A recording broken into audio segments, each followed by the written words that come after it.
Hello everyone, कैसे हैं आप लोग। आशा है कि आप लोग सेफ हैं, स्वस्थ हैं और अपने टाइम को सही से यूज कर रहे हैं। सो स्टूडेंट, जैसा कि आप लोगों को पता ही है कि मेरे चैनल पे आपको मिलते हैं सीटेट से संबंधित बहुत से कंटेंट, बीएड से संबंधित बहुत से कंटेंट और साथ ही में मैं बीच बीच में आपकी एम्प्लॉयबिलिटी स्किल को एनहेंस करने के लिए लाती हूँ कुछ ऐसे टिप्स जो नो डाउट आपके काम आने वाली है। तो आज जो स्टूडेंट में टॉपिक लेके आई हूँ वो है अंडरस्टैंडिंग जेंडर का पार्ट थर्ड, क्योंकि इसके 2 पार्ट हम लोगों ने कंप्लीट कर लिए हैं। और आज का जो टॉपिक रहेगा वो ओवरऑल चैप्टर से होगा, जिसमें कि कुछ एमसीक्यूज भी हम सॉल्व करेंगे और इसके साथ ही आज के लेक्चर के साथ ही हमारा सेक्शन थर्ड जो है social science social study CTET का पेपर सेकंड से कंप्लीट होगा। इसके बाद फर्दर हम नेक्स्ट सेक्शन पे आएंगे और उस पर बात करेंगे। तो चलिए स्टार्ट करते हैं अंडरस्टैंडिंग जेंडर का पार्ट 3। स्टूडेंट्स, अंडरस्टैंडिंग जेंडर के पार्ट फर्स्ट और सेकंड में हमने ये चीजें जान ली थी कि क्या होता है जेंडर, क्या होता है सेक्स, क्या डिफरेंस होता है, कैसे सेक्स जेंडर में कन्वर्ट होता है और कौन कौन सी एजेंसीज हैं जो हमें सोशलाइजेशन के थ्रू ये सारी चीजें सिखाती हैं। तो उसकी एजेंसीज में हम चल रहे थे और लास्ट जो हम लोग ने कंप्लीट किया था वो मास मीडिया का रोल देखा था जेंडर डिफरेंसेस में, जेंडर गैपिंग में। आज जो हम बात करेंगे वो 2 एजेंसीज के बारे में बात करेंगे, पॉलिटिक्स का क्या रोल रहता है और साथ ही में इकोनॉमिक्स का क्या रोल रहता है जेंडर के बीच डिफरेंसेस लाने में, जेंडर इनइक्वालिटी को प्रोवाइड करने में। तो स्टूडेंट, यहाँ पे आप देख भी सकते हो कि अगर मैं बात करूँ डिसीजन मेकिंग की, तो यहाँ पे सबसे पहला जो पॉइंट है वो यही कह रहा है gender inequality begin from household, not involve in decision making process. पूरी कंट्री, पूरे स्टेट या पूरी लोकल बॉडी के डिसीजन की बात तो अगर हम छोड़ ही दें, तो एक घर के डिसीजन में भी फीमेल जो पार्टिसिपेंट होते हैं उनका जो व्यू होता है उसको कंसीडर नॉर्मली नहीं किया जाता। तो वहां से ही हमें जेंडर इनइक्वालिटी देखने को मिलती है किसी भी डिसीजन मेकिंग के तौर पे। और ये जो डिसीजन मेकिंग होती है यही धीरे धीरे आगे पॉलिसी मेकिंग के डोमेन में भी चली जाती है, वहां पर भी सेम चीजें होती हैं। अगर सपोज कंट्री के लिए, लोकल बॉडी के लिए या स्टेट के लिए कोई पॉलिसी भी बन रही है तो वहां पर भी फीमेल जो पार्टिसिपेंट हैं उनकी जो मत है या उनकी राय है नॉर्मली नहीं ली जाती। तो वहां पे हमें सीधे सीधे जेंडर इनइक्वालिटी पॉलिटिक्स एरिया में देखने को मिलती है। तो ये सारी चीजें बहुत प्राचीन समय से चली आ रही हैं और इसी को देखते हुए 1994 में एक एक्ट और रूल लागू हुआ था, क्योंकि नॉर्मली क्या होता था, जो लोग होते थे वो प्री नेटल डायग्नोसिस करते थे, जिसके माध्यम से वो ये जानने की कोशिश करते थे जो होने वाला बच्चा है वो मेल है या फीमेल है। अगर वो फीमेल होता था तो या तो उसे खत्म कर दिया जाता था या फिर उसको एक्सेप्ट नहीं करते। तो ये सारी चीजों को खत्म करने के लिए 1994 में PNDT एक्ट लागू किया गया है। और अगर हम लिटरेसी की बात करें तो पॉलिटिक्स एरिया में हमें लिटरेसी रेट में भी काफी डिफरेंसेस देखने को मिलता है। 2011 में जो लिटरेसी रेट है इंडिया का वो है 74.04%, जिसमें कि जो मेल कैंडिडेट है उनका रोल है 82.14%, जबकि फीमेल जो है उनका 64.49% है। तो नो डाउट जब लिटरेसी में हमें गैप देखने को मिल रहा है तो वो कहीं ना कहीं हर चीजों से लैकिंग है, चाहे उनका राइट हो, ड्यूटीज हो, अवेयरनेस हो, तो इन फीमेल्स को नहीं मिल पा रहा है और वो सिर्फ और सिर्फ अपनी लाइफ, अपनी सोशल स्ट्रक्चर के साथ सेक्रीफाइस ही करते हुए अपना जीवन व्यतीत कर देती है। तो ये जेंडर कुछ गैप है जो हमें पॉलिटिक्स एरिया में देखने को मिलते हैं। अब आते हैं, देखते हैं कि इकोनॉमिक एरिया में कहाँ पे जेंडर गैप हमें देखने को मिलता है। So students, gender and politics का रोल देखने के बाद, मतलब पॉलिटिक्स का रोल जेंडर गैप में देखने के बाद, अब हम देखते हैं कि क्या इकोनॉमिक्स जो है वो अपना रोल अदा करती है जेंडर इनइक्वालिटी लाने में।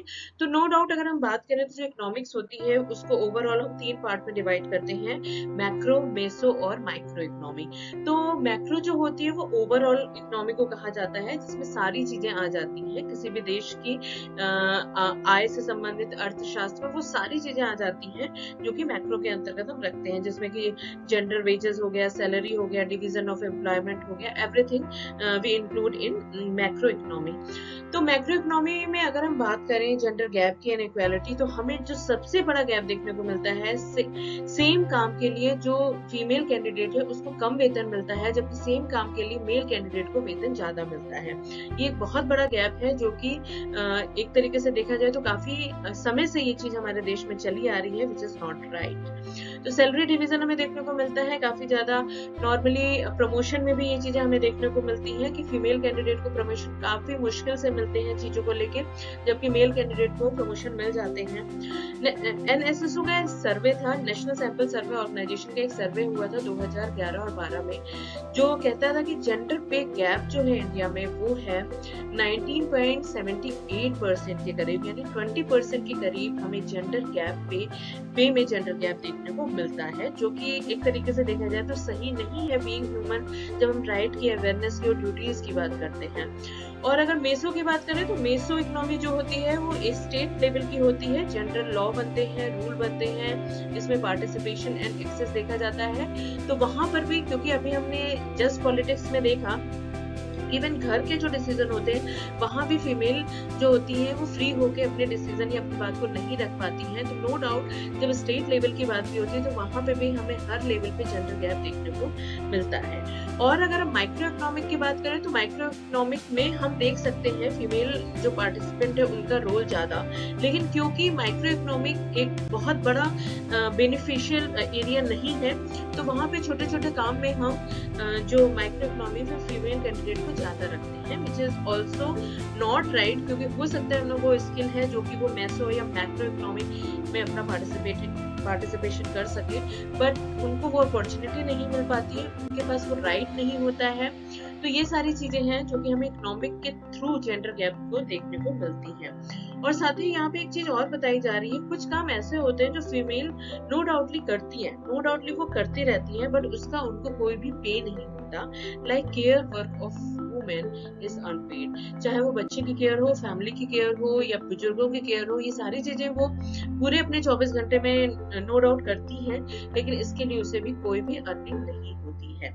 तो ये कुछ इकोनॉमिक गैप हमें देखने को मिला है इंडिया में। कुछ एजेंसीज हैं लाइक पॉलिटिक्स एजेंसीज और इकोनॉमिक्स एजेंसीज को आज हमने बात करी। सो स्टूडेंट, इसी के साथ हमारा अंडरस्टैंडिंग जेंडर का जो चैप्टर है सेक्शन 3 का वो कंप्लीट होता है। तो चलिए आइए अब देख लेते हैं कुछ एमसीक्यूज जो कि ओवरऑल चैप्टर को कवर करेंगे।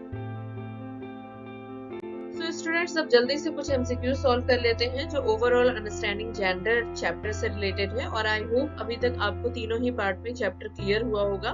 तो सबसे पहला क्वेश्चन जो आपके लिए आ रहा है, आप ट्राई करो इसका आंसर देने का। सबसे पहला जो क्वेश्चन है वो है, how does school education contribute towards gender socialisation, यानी कि जो विद्यालय शिक्षा होती है वो जेंडर सोशलाइजेशन में कैसी अपनी मदद करती है, कैसे मदद करती है। पहली चीज है through teaching of gender as a subject, through official and hidden curriculum, by employing a single sex teachers, and none of above। तो आई होप जो इसका राइट आंसर होना चाहिए, मेरे ख्याल से जो राइट आंसर होगा वो through official and hidden curriculum है। सेकंड आंसर में भी सही हो, आप भी अपने आंसर को चेक करो।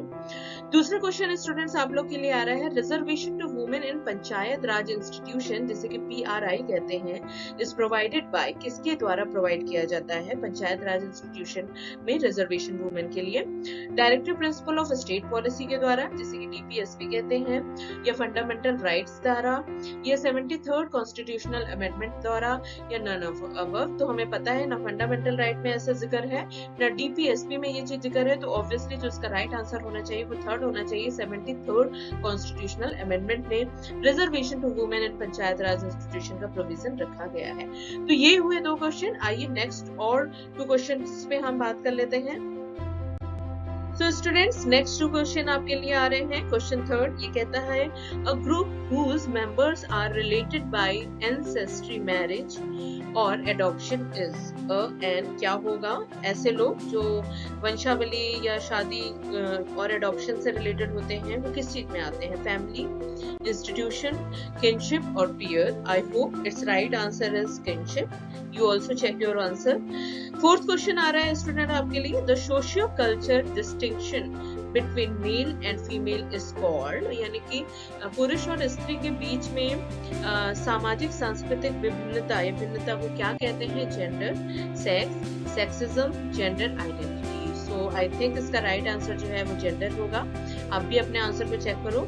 सो इस आधार पे स्टूडेंट आज का हमारा ये चैप्टर कंप्लीट होता है, अंडरस्टैंडिंग जेंडर। ओवरऑल हमने चैप्टर कंप्लीट किया 3 पार्ट में। अब इसी चैप्टर के साथ हमारा सेक्शन 3 जो है पेपर सेकंड सोशल स्टडीज का कंप्लीट होता है। अब हम नेक्स्ट सेक्शन पे आएंगे।